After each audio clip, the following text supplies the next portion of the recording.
If you are someone who watches anime, then you have definitely gotten the look when you tell somebody that you watch anime, or they've just straight up called you weird. Been there, done that. And if you're someone like me, then you want to talk to your friends about the things that you're passionate about and that you like, which can be hard if people think that your interests are for weirdos only. Yeah, you said that twice now. Today, I'm going to be sharing some of my top recommendations for anime that even your friends who are D1 anime haters can enjoy.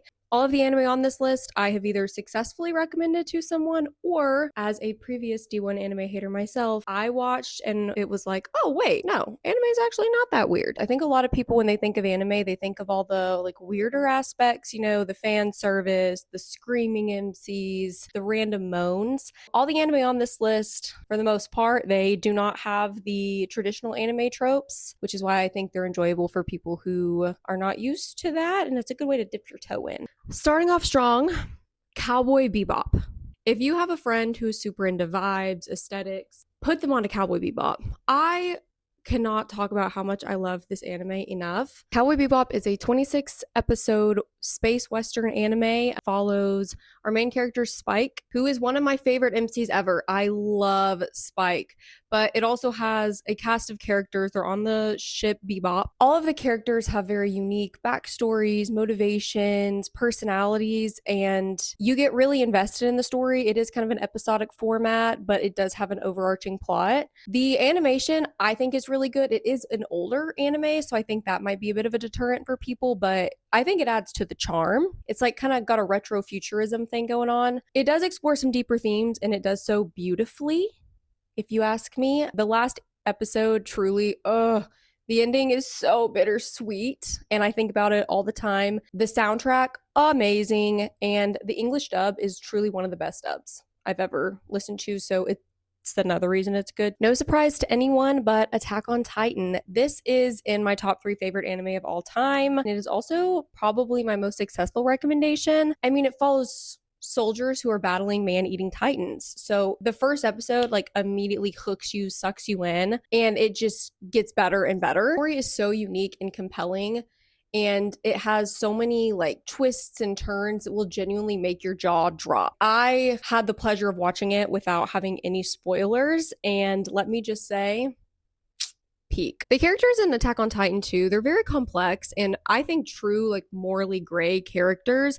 The show sparks a lot of debate and a lot of discussion, which I love. And the ending is so polarizing for good reason. But I think the show really explores some of the best ethical dilemmas and just human nature in general. So it'd be a really good show to put, I think, anybody on. I think it's one of the best shows ever made, anime or not. Next on my list is Classroom of the Elite. This show gets a bit of a bad rap because of the edgelords out there that watch the videos on like how to become emotionless, like Ayana Koji, who's the main character. But this show's fun, guys. Like, it's fun. It has drama, it has suspense, it has some like romance sprinkled in there. And the main character, he is freaking cool, okay? I get why people would want to be like him. Main character Ayana Koji, he is a genius. He's good at everything, but he doesn't want people to know that. So it's kind of like in The Wizard of Oz, like he's the man behind the curtain. He is like a puppeteer. He is controlling all of these things from the sides, but never really letting people know that it's him doing that. So it's really cool to watch. And the audience is included in that. Like a lot of times I would be like, oh my God, like what's gonna happen?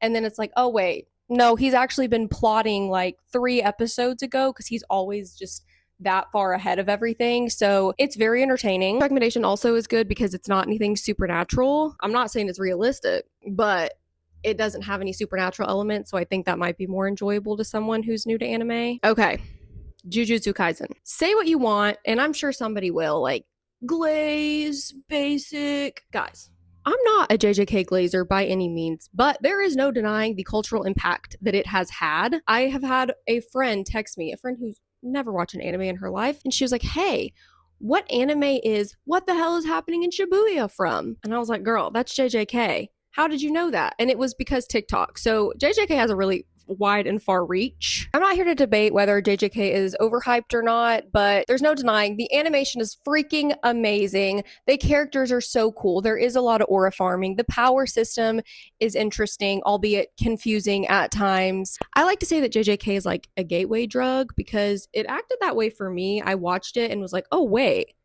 shonen's kind of cool, and then it just spiraled into a full-blown addiction. So it's that way for a lot of people. I think you can't deny it's a good recommendation. Blue Lock. Okay, Blue Lock is a sports anime at its core. Okay, it is a soccer anime.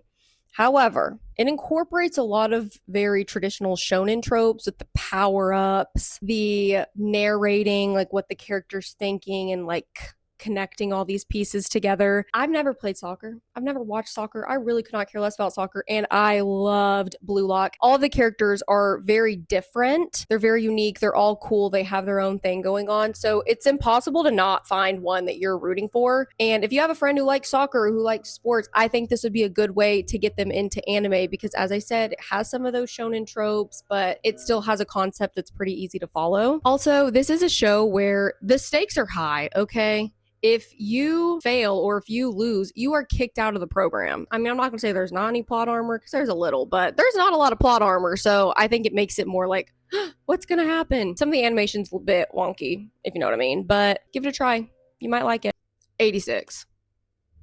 I don't know how this show doesn't have more hype. I mean, I do. It's probably the lack of continuation, but guys, pure cinema. I think it kind of falls into a similar category as Attack on Titan, in my opinion. This will not be a good recommendation for everybody. It has very dark, mature themes. It has kind of a gritty atmosphere. It explores themes of equality, classism, what it means to be a human. This show is really deep. It's also just, it's a good watch. Like, you're not going to sit there and be crying your eyes out every episode. You will on a couple of them, but it has good music, good characters, a good plot. It's unique. It's, I'm not going to say underground because I think it has gotten a little more popular, but it's something that not everyone has watched, so that's why I put it on the list. Monster is an amazing recommendation for anyone who loves true crime, thrillers, psychological stuff, any of that. Once again, it's an older anime. It has older animation. That's not going to be for everybody, but if you can get through that, oh my gosh,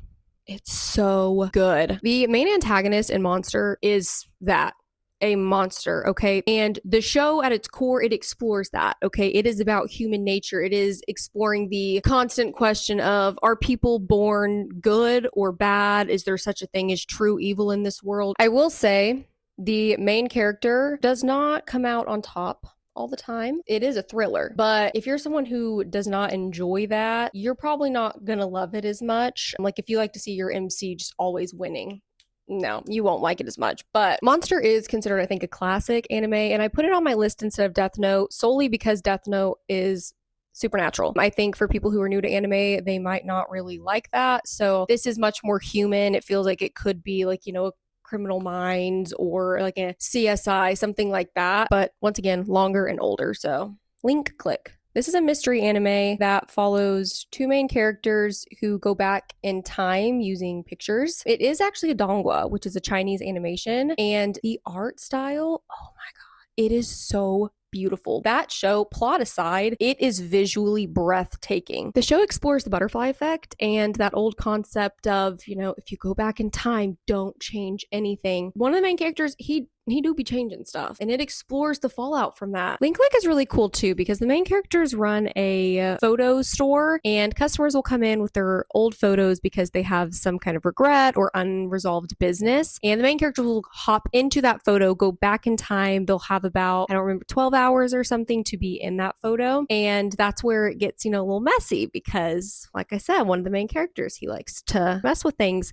But some of the stories, they're really emotional, they're really beautiful, they're all super different, which is cool. It's a variety. And then the show kind of shifts away from that a little bit and delves into a deeper plot, focused more on the main characters with some plot twists and stuff. So it's different. It is a unique show. I loved it. I can't wait for the new season. It comes out here in, I don't know, I think it might be this year. If not, it's sometime next year. Tell your friends to watch it, and if you haven't watched it, watch it. It's really good. Kaguya-Sama Love is War. If you thought this list was gonna just have some shonen on there, wrong. Kaguya-Sama Love is War is such a blend of genres. It is a rom-com at its core, sprinkled with a bunch of manipulation. The main characters, they are so lovable, but they're in the student council. They're both geniuses in their own way, and they're in love with each other, but they're both way too proud to admit it. So the whole show just follows them like concocting various plots and schemes to get the other person to confess their feelings first. It's so entertaining. It's cool to see the things that they come up with. It's a really cute show. It is the ultimate slow burn, but it makes the confession and the ending feel so earned and well deserved.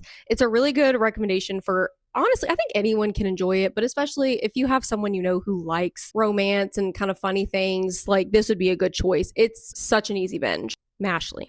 This is not going to be an anime that is for everyone, but when I tell you, it is absolutely hilarious. It is absolutely hilarious. It is a satire on common anime tropes and also Harry Potter. It's very weird. The MC is magicless in a magical society. So what else can you do?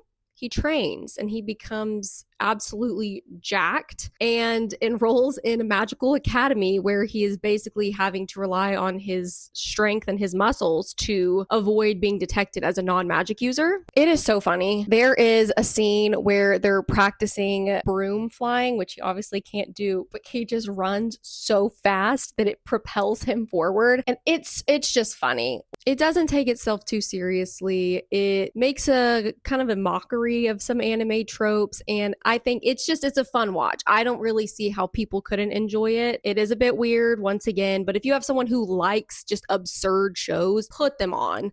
You won't regret it. Terror and Resonance. Y'all. This is a crime thriller, so it's following a criminal organization known as Sphinx. They conduct acts of crime across Japan, and they're basically taunting the police to like come and find us before we do something really bad. The characters in the show are so smart, and you will be rooting for them because of their backstory. Even though they're doing these really questionable things, like you will end up being on their side and you want them to succeed. It only has 11 episodes and it manages to tell a full, complete, compelling story in that time. The ending had me ugly crying, I think, for probably 25 minutes. So be prepared for that. I don't see a lot of people talking about this anime, and it's good. I don't know why there's such a lack of hype behind it. It's something different, and I think if you have a friend who kind of likes darker themes, they would really enjoy it. Apothecary Diaries. It is another one that is a mixture of genres. It has mystery, romance, comedy, medical science, historical elements. I have successfully recommended this show to multiple people and gotten them hooked. The main character, Mao Mao, she is an apothecary working at the Imperial Palace in China. She's smart, she's funny, she's dry. She's right next to me, and you will become obsessed with her and her dynamics with other characters and her romance with the other main, Jinshi. The show has several mini plots, and Mao Mao, I think I'd compare her to like a little Sherlock, but apothecary style, because she goes around and she solves all of these mysteries that are happening around the palace. It does have, once again, like overarching plots that will come into play in later seasons, but it's really easy to binge and get wrapped up into. I think I watched the whole show in like 2 days. I think Apothecary Diaries is definitely marketed more towards girls, but anyone can watch it and enjoy it, and I highly recommend that you give it a try, even if you think like, oh, that show's for girls. No, just try it. Don't sleep on peak. Ending my list with a hot take. Solo Leveling. Is Solo Leveling a show with a crazy plot and complex characters? No. Do I think it is the greatest new anime? No. Do I think that it is a fun and easy watch with incredible visuals? Yes, which is sometimes what people want and what we need. You don't go to your pantry and grab a bag of chips thinking it's going to be nutritious and the best meal you've ever had. No, you grab a bag of chips because it's easy, it's consistent, and it's good. And sometimes that is what you want. Now, as you can probably tell from the list, I love deeper themes. I love complex characters. I love that as much as the next person. But sometimes I want to know that my main character, he's going to show up to a fight, he's going to aura farm, he's going to win, and I don't have to invest any brain power into it. I don't have to feel anxious on what if, because I know he's going to solo it every time. It's an easy watch, okay? Sue me. Sung Jin-woo, the main character, starts as the lowest level. Some stuff happens, I won't get into spoilers. And he basically just becomes OP and absolutely broken, like most powerful in the verse. I also think solo leveling is a good recommendation if you have friends who are super into games like Skyrim, Dark Souls, Elden Ring, because the show is basically just a bunch of boss fights. I think it gets a lot of unnecessary hate, and I can understand why in some aspects, but it's a good watch. It's an easy watch. I would put it on and watch it again. I can just turn my brain off and be like, wow, sick animation, badass main character. Thank you guys for watching. This is my first video, so I'm excited to make more. I'm mostly going to post like my hot takes, some video essays, exploring different characters and things like that. Also, comment if you agree with these recommendations, if there's anything you would have added. I tried to find like a wide variety that I didn't see on every single list out there, but I definitely missed some. So if there's any that you think should have been on here that weren't, let me know.